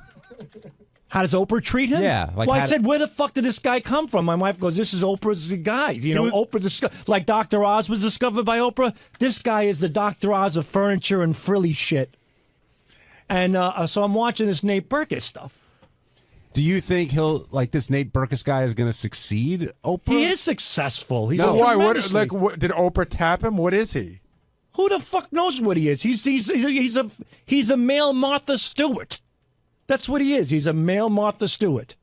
So how is he going to become the next Oprah? Then I'm confused. No, Oprah tapped into this guy. He's kind of like. He's very successful, and apparently at what he does, women love him. He's like the male Martha Stewart. He has this stupid show that catered to these fat soccer moms that are sitting around picking their twats all day, and he talks about rearranging your furniture and your clothing and how you should look and how you should groom yourself. Just a bunch of garbage. Anyway, I'm subjected to this during the day. Believe me, I'd much rather be here having fun and doing my work than being home. I didn't want to be home, but my wife always says, barrel through it, barrel through it. Well, let me tell you something. Last time she told me to barrel through it, I had swollen lymph nodes and 103 fever, and the doctor said she was crazy. Sal told a great story on the air a couple of winters ago. Didn't your wife one time, because she didn't want you at home, dug out your driveway of like She 18, yeah, 18 feet of snow just so you could go to work? Well, my car didn't start, and she shoveled it out for me. I thought you said today, Sal. I thought you said today that she made you sleep in a different part of the house or something. No. I slept this time. Last time when I didn't throw up. If I would have thrown up, forget it. I would have been upstairs quarantined. That's where she opens the door and she rolls a Gatorade bottle and shuts the door. That's the most ridiculous thing. Sal's wife is a big germ phobe. Yes, You've heard the stories about how he threw out the garbage one night and he came back to bed and he was infected, so she had to take the sheets off. She takes my son Antonio out of the room. He has to sleep with Aiden and Aaron. Antonio's room's quarantined. The window's got to be cracked, even if I'm freezing to death with the chills, because the germs will circulate and go down the stairs and hurt everybody. So I have to sleep with the window cracked. She opens the door, she takes Gatorade, and she rolls it towards the bed and slams it. And she throws did she throw a box of toilet paper or Kleenex in there? Well, everything that I need. It's like a prisoner getting, bread and water. I don't know why I never noticed this before. Antonio, Aiden, and Aaron. 3 A's. If you had a girl, would it be an A, like Anastasia or something? Maybe. And I'm asshole. No, but is there a reason for the A thing? It started off with Antonio because I named him after my dad, and then she wanted to go Irish, so we went with Aiden, and then Aaron, which is Jewish. I don't know where that came from. When you were looking for the third, because she spends money like Elvis Aaron Presley. and I feel like the beaten down husband. So, but when you went for the third name, did you only look at A names? No, I looked at names that, kept her quiet. Like, sure, this will work. Fine. Let's Sal go with hates it. to read. He didn't make it through the A chapter. Yeah, right. I didn't get to B and C. And they're all going to go to Adelphi. So when you're sick, how do you get out of quarantine? Because you don't know necessarily you're 100% better. Well, in this case, she sleeps under the covers. She brought me a comforter from the closet that I have to roll myself up and cocoon myself on top of the covers because I might contaminate the inside of the bed. So I was rolled up in that way, and that was fine. I was okay with that because sometimes I go to sleep that way as well. She didn't get sick, whatever. I had this bug. I didn't throw up. It didn't freak her out that much. But she said barrel through, and I did. I woke up in the morning. I called Gary, and that's how it happened. Joe in Carolina, you're on the wrap-up show. Hey, guys, did anybody else catch this? Sal, you are a little shady, buddy, because you said during the show that you did throw up. And just now you just got done. I never said I throw up. I was nauseous, but I never threw up. That's not what you said. In the message, did you say you threw up? Not that I remember. I did not throw up. I was nauseous. Because now I'm thinking about the message. I think you said you did throw up. I got very nauseous. Dude. If I said, all right, fine. If I said I threw up, fine. But the point is, I don't think I did, but I said I was nauseous. Who gives a shit? It was close enough. I didn't eat and I was nauseous. If you threw up and said you didn't, is that shady? It could be, but I think it's just my frame of mind where I was. I could have thought about throwing up. All right, sounds shady to me.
Mark, you're on the air. Hey now. Hey now. Hey, can you put JD in control of the programming on Howard 101? I don't know who the fuck is doing it, but is doing a horrible fucking job. Tim's the program director. Tim, can we have him in for a little sit down and see what the fuck he's thinking about the programming? What don't you? Well, I mean, you interrupt the fucking programming with this Abe and Louie, whatever the fuck his name is, and then he decides, or you decide to pull off Big Black Show. I mean, We didn't pull off Big Black Show. Those guys won't come on because They're on they didn't strike. they didn't get paid. For some reason, Sirius has people on a 60-day plan for paying them. I'm on the 60-year plan, we found out. But whatever. all right. I mean, Tim, you want to come in and defend who? Abe was on last night? Well, a lot of people said to us on 101, can you put on some live shows? So we put on Big Black. Well, they'll be back, those guys, as soon as they get paid. By the way, though, if they stop working, does the 60-day cycle stop at a certain point? I don't. You're asking the wrong guy. Because they might have to go through this again. Hey, Timmy. Good morning. What are you saying, man? Black on Black is on tonight at 8 o'clock for 2 hours. There you go. You see, you were bitching about Tim, and now it's that. Here we go. Go ahead. What else? And then on the Abe Cannon show is somebody we're just trying to develop new talent and look for new things out there. And Abe's pretty funny. Yeah, so we're trying stuff. Especially that guy that they got on there with the deep voice, right, Tim? What's his name? Bass. What Bass? Bass. I like him. I don't know. I listened to the show. It sounded like a retarded version of The View. Well. I mean, what can I tell you?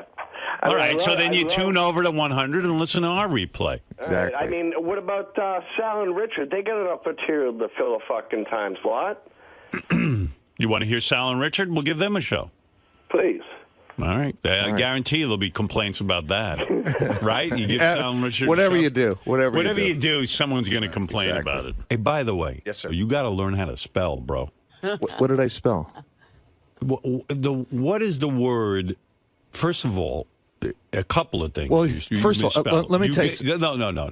This is Okay. you. Here, hold on a second. Here, listen to me. Okay, go ahead. Okay. You got to get it together. When there's a word you don't know, don't put it in an email. You understand? Okay, which word was Sometimes it? you got to choose another word. He goes, in the past, PASSED. Uh-oh. All right. Oh. Now listen. No, because spell check. No, Seriously. that is. No, let me- PAST is a word. I know. It's not spell check. But literally, I'm going to show you something. Past and past are two words that are. I know, but when you're typing on an iPhone and you're typing away, and it's like my spell check. Right, sure. Okay. Listen to me. And spell check won't catch that because past is spelled correctly. And how do you spell whirlwind? Whirlwind? Yeah, go ahead, spell it. WORLDWIND. Okay. No. Now listen to me. Whirlwind. Oh, I'm sorry. What? Huh? Go. What? Yeah. Okay. You listen. Don't use the word whirlwind. Okay. What did I use that? Put whirlwind in anyway. He does. Oh. Listen Why to me. Okay, I'm listening. You're a bright guy. You're one of the best programmers I know. Thank you. But some words, when I don't know a word, I don't put it in a written My note. head goes too fast. Whirlwind. Whirlwind. Whirl. WHIRL. WHIRL. Whirl. Right. It's not Okay. world. Whirl. I know. Okay. Whirl No, round. you don't. Yes, World and whirl are two different words. Got it. Sorry. Yes, sir. Okay, I'm going to go back. I'm worried about. No, don't you go anywhere. Okay. I'm going back to my thesaurus and my dictionary. Listen, Tim is not alone. There's a lot of people out there, myself included. I know, and spell check also. No, that is not spell check. Well, no. That has nothing to do with spell check. I want to show you an example. I know when it's spell check. I know all about that. Okay. Come back here. Where are you going? No, I gotta go. I'm not done with you. I got things What am I going to do? Get over I here. got things to do. Come here. Where's he doing? You better run out and study spelling. He always carries on with that spell check. Spell check is not going to catch a word that's spelled correctly. I love Tim. Actually, I'm very upset today. Did you hear about Clarence Clemens? He had a stroke. I love Clarence. Too bad. Yeah, good dude.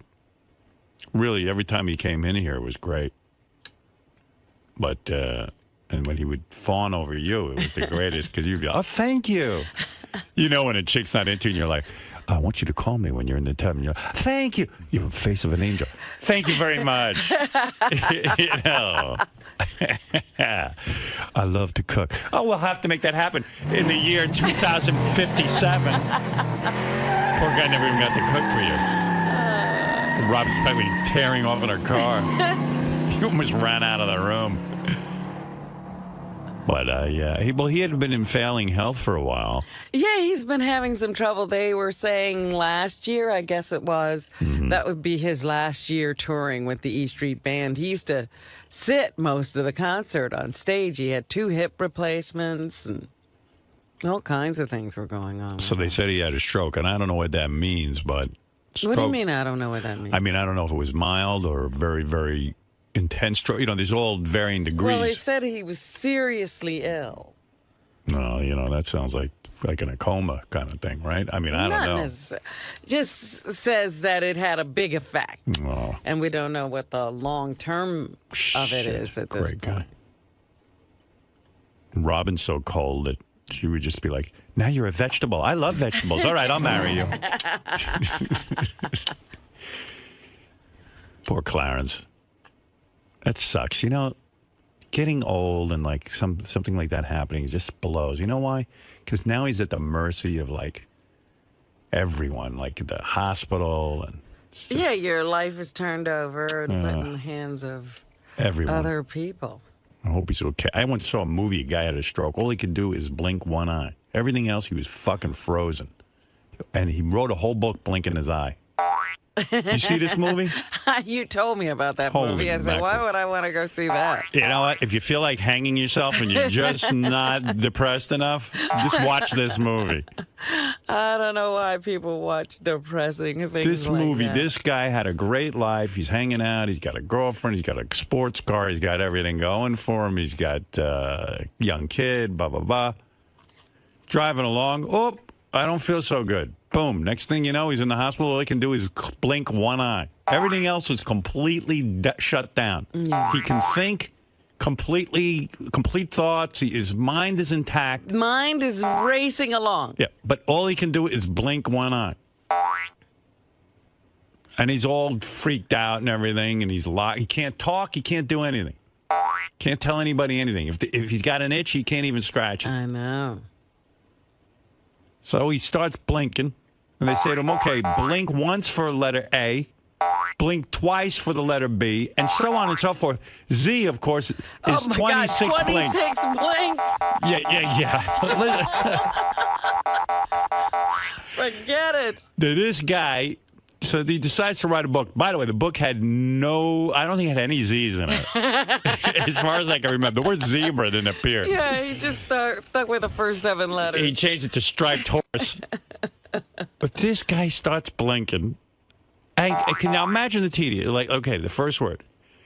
And. Or the.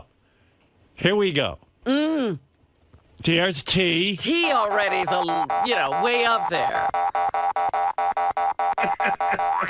All right, let's go now. H. E. Oh, thank God for E. Wait a second. I think I made a mistake. Let me. How do I take that back?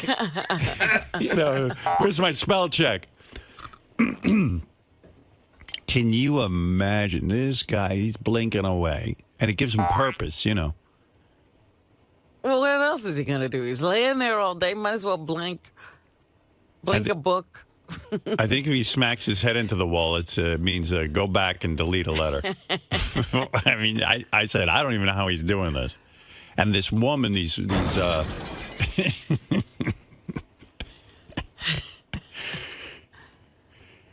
even with the blinking, he spelled better than Tim.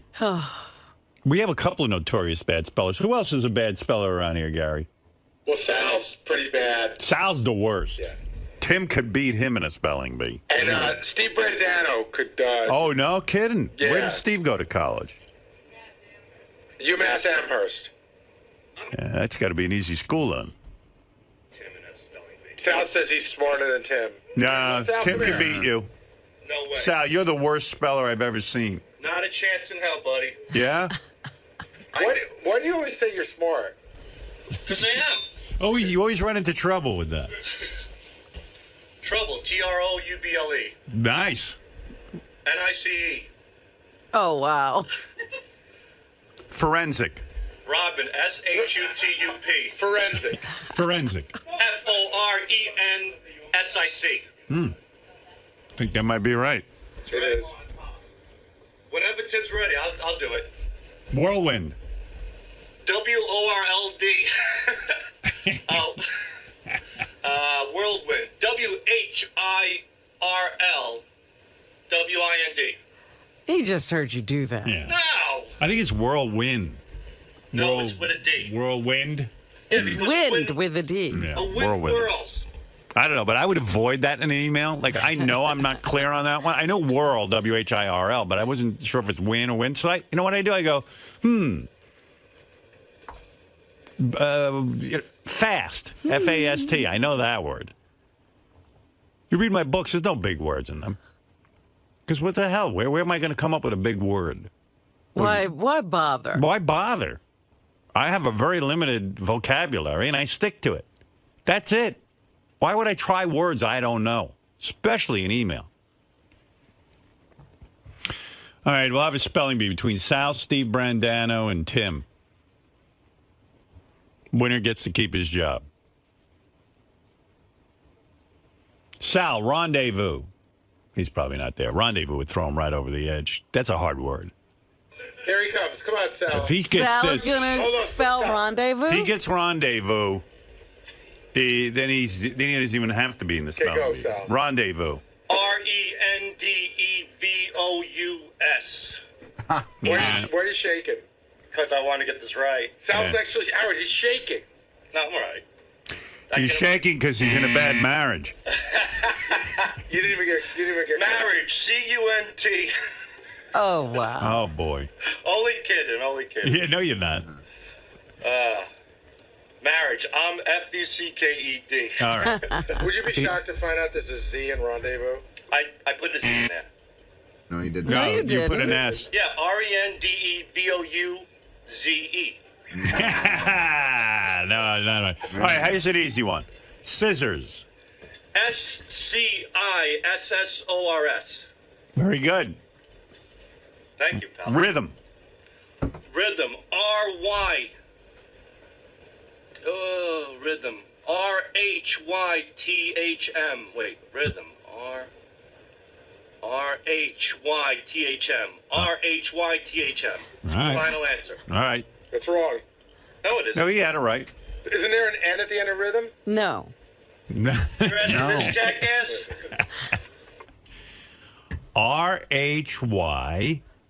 RHYTHM. Where's an N? Rhythm and... Fucking... Gary, you're going in the spelling bee, not Sal.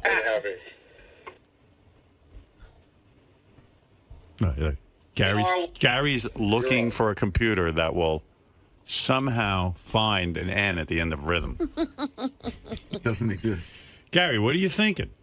Rhythm with an N. I could swear we had a music teacher who used to make us learn how to spell it. I could swear there was a rhythm. That's why he's the music teacher, not the English teacher. Idiot. GARY. Loser. SAL. Did Sal ever spell rendezvous right? Yes. No, he put an E. He put an E after the Z. All right. What about you got the word judgment? Judgment's easy. JUDGE. Oh wait, JUDGEMENT. Nice. A lot of people don't put the E in. Bureau? That you can't get. Bureau. BUREAU. Awesome. I think he got judgment wrong. No, JUDGEMENT. I'm going to double check with the dictionary. I went to a misspelled words place, and they leave the E out. Yeah, it's JUDGMENT. There's no E? I think you leave the E out. You know what? It's both ways. It Yeah. goes either way. I spell it with an E. I spell it with an E. Yeah. All right, Sal. No spelling bee for you. Get out of here. Oh, they're arguing with each other. Hey, Sal. Give you one last one. He's got to fight. We got to get one funny one out of him. Colonel, but like the kernel of corn. Kernel. Well, right. Colonel is, as the Colonel Sanders is with a C, right? It Yeah. looks like clonal if you pronounce it. Go ahead, let me hear you spell it. Colonel. All right, an extra O, but pretty close. Yeah. Close enough. There you go. I think he spelled colonel. I think. I'm not sure what he spelled. You held your own before with that little spelling throwdown, if you will. Absolutely. Are you tired of being mislabeled as the dumb guy, as the fall guy for all the, history knowledge and spelling and grammar and things like that? Look, I don't know much about geography. Just didn't care for it. I'm not a pilot. I was making pizza as a kid. That's all I cared about. And as far as history's concerned, it's in the past. I don't remember the last shit I took. And that's how I look at that. But it doesn't mean that I am not intelligent. I'm able to spell. I could spell things. As a matter of fact, I spelled so well that I even beat him. What do you mean?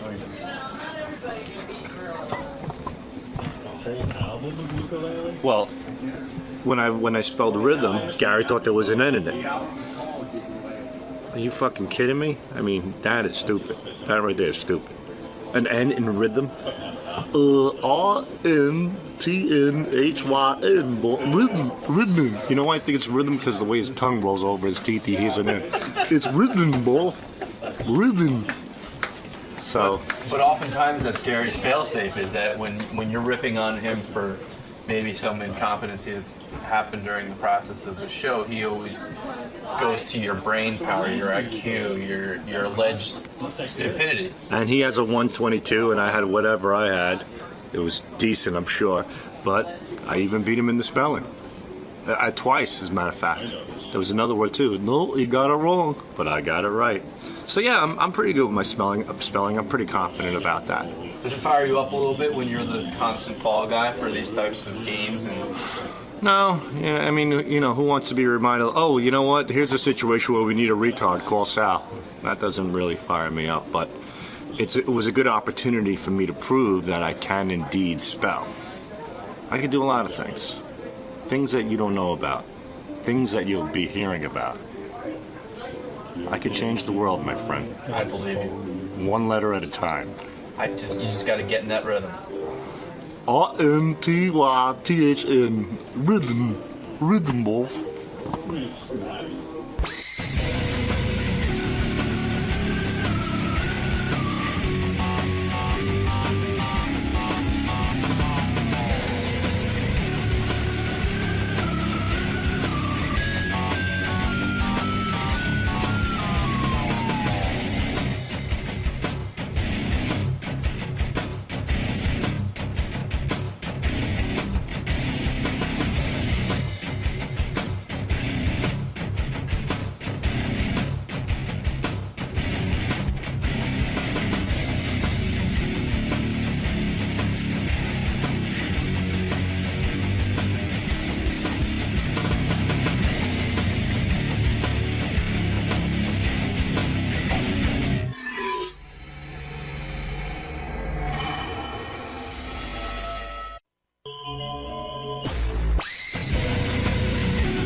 J.J. Abrams is coming in, the great film director who has a new movie out called Super 8. Super 8.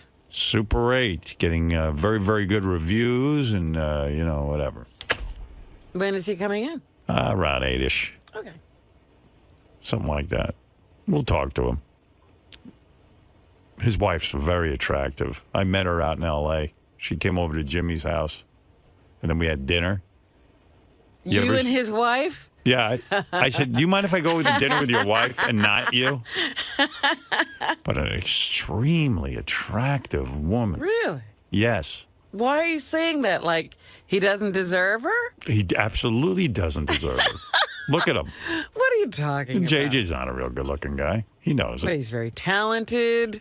Yeah, That doesn't make up for it? He sure does. Look at me. Look who I'm married to. Come on. Sure, I understand that. But, JJ hanging out with Spielberg. Yeah, I think he must like Spielberg. Yeah, well. I think he must have been a big fan Sure. growing up. Who wasn't? It's got to be pretty amazing when... But, I mean, as a filmmaker, Yeah. as a kid who wanted to make films, this was someone he admired and wanted to emulate. Yeah, like in my life, going into radio, there was no one really I could look up to or hang out with because I'm better than everyone else. Like JJ, it's great. He has Spielberg because Yeah. Spielberg's a genius. There were no radio geniuses. Well, who would I hang out with? Cousin Brucey? Would I collaborate with him? Hey, come on in here, young man. Let's see, help you out. What do you want to do? Well, I was looking to get into radio. I was wondering, radio's great for you. We started out, Cousin Brucey, started out in America, then had to move over to Bahamas, do some Bahamian radio. Then, one great day, I met up with great man, Bob F.X. Schumann. Now, let me tell you something, you Cousin Brucey was doing okay. WABC, Scott Muni, Harry Harrison, Ron Lundy, all those. Then, and then I'd be like, I'm getting out of radio. If this is what it is, if I got to fucking hang out with a maniac like this. Imagine if I went to one of my mentors. Who would be my mentor? Bernard Meltzer? The only guy who was any good when I was growing up was Bob Grant. That's it. I don't think he was looking to hang out with me. And then Bob Schumann, and then what else you want to know? This guy loves to hear himself talk. But, for JJ, it's great. He's a filmmaker, and he gets to hang out with Steven Spielberg. I'm pretty sure he goes over his house for dinner and everything. Well, I can't imagine what it's like when you first get to meet Spielberg and he admires your work. That must be amazing. JJ dropped a big load in his pants. Is that what happened? Yeah, right. It was embarrassing. Big stain in his pants. Oh, Mr. Spielberg. But it must be something. Because Spielberg, like one of the greatest filmmakers ever, and all of a sudden you're at his house and you're hanging out with him and he wants to He's producing your movies. Yeah. So tell me about yourself, JJ. Tell me how great I am and tell me which of my films inspired you most. Oh, Mr. Spielberg. Excuse this giant load in my pants. Excuse the stench. I just shit and dropped a seminal load in my pants. That's all right, JJ. I'm so used to it. It's just the first time the guy who directed The Godfather came over here. He dropped a load. The guy who directed That's The right. Godfather? Francis Ford Coppola. Even he was taken with me. No, but it must be great to be like a filmmaker, and then suddenly Spielberg gives you the. Yeah. In fact, with Super It's 8. like an anointing. What I heard is Spielberg just heard the title Super 8 and he bought the film. Well, he did that when he was a kid. He made those Super 8 films, so he completely got it, I'm sure. Yeah. But to me, filmmaking or anything, it's about the chicks, and JJ scored himself a real humdinger. Very sexy woman. I was having dinner. I was looking her over. I had a little private conversation going with her. Really? Yeah. If I was single, I definitely You would. would take his wife? Absolutely, I would. And I bet you I could, too. I'm good at that. I'm good at taking other people's women. Oh, my goodness. I love it. I'm a despicable human being. Something I enjoyed doing.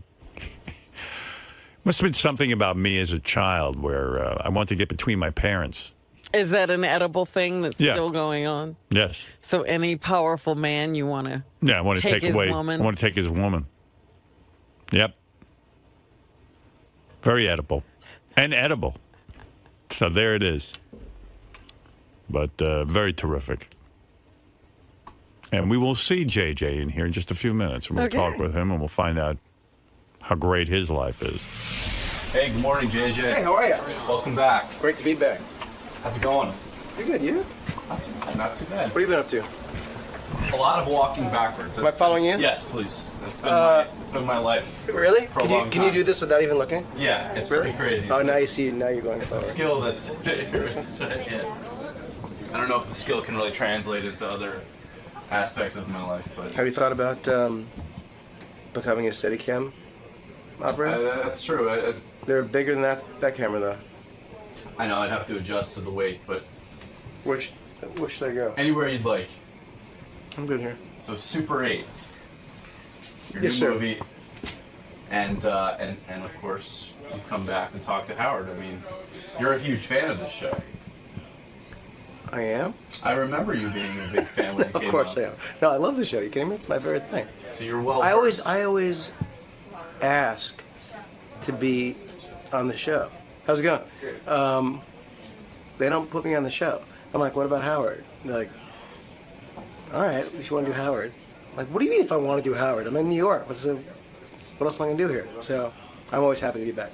J.J. Abrams is here. The guy's a big-time movie director. I just saw him out there. Yeah? Did you audition? No. There's J.J. I don't know why he hasn't created an alias for me. Jennifer Garner. J.J. Abrams. Big shot. Big shot. Go ahead, man. Big shot. Go over there. What? You acting like you don't know what to do. I've never sat here before.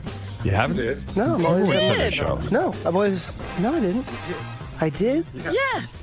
You sat on the couch. I always remember just standing right there. I get so scared when I'm here. I don't even know where I'm sitting. I don't know where I'm standing.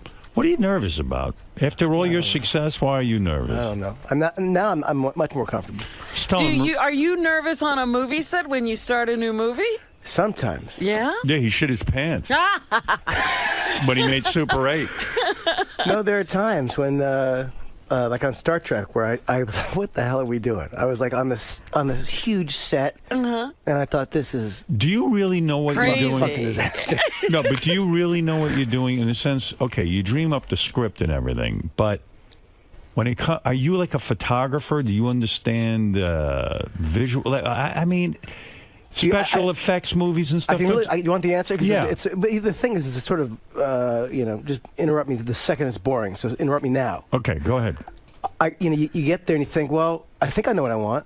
And then you get there and you realize that you don't really know, and you want to figure it out. So then you start to look, and sometimes you go, "There's no way to do this. That's good," and you throw away everything you thought it was going to be. And there are times, and you can't show people that you're freaked out. You got to kind of look like the director. Everyone's looking at you. But If you you're can't freaked out. do Everyone's freaked out. You can't do the other jobs on the set. No, of course. But and hold luckily, on. I'm working with some great people. But there On are times, a big budget film, yeah, you walk in and you're shooting about a half a page a day. well, you could do a few pages a day sometimes. All right, but okay, let's say you're shooting a page a day, but it's more like a half a page a day. You got to have something in mind when you go in there and shoot it. Yes.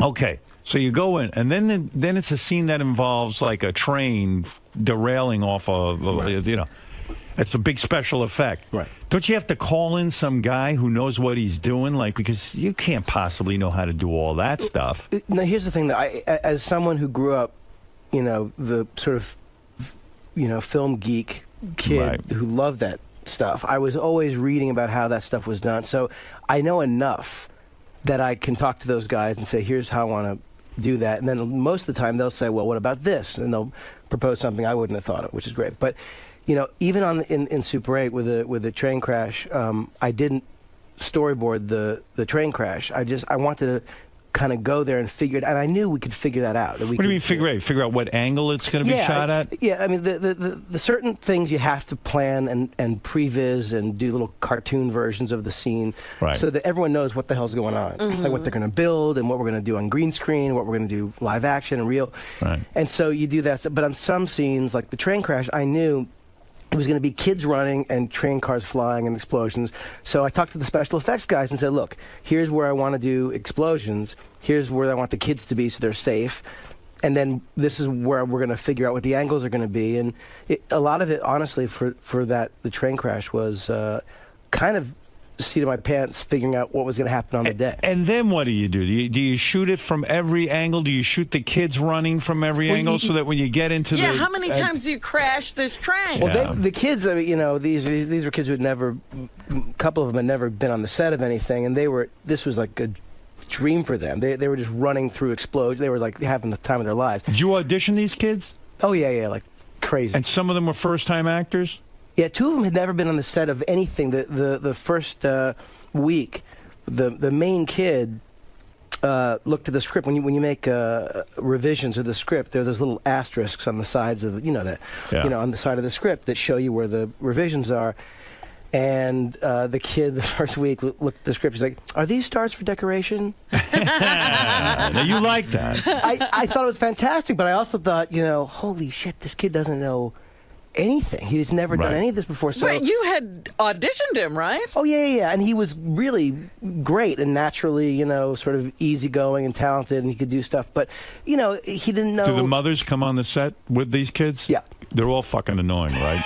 No. I mean, be honest. Don't No, fucking lie to me. I'll throw you right out of here. I'll tell you, one was. One was, no, right. Okay. No, because they're annoying because these are mostly women who schlep their kids to these auditions and they want to live out some sort of fame through the children. Is that correct?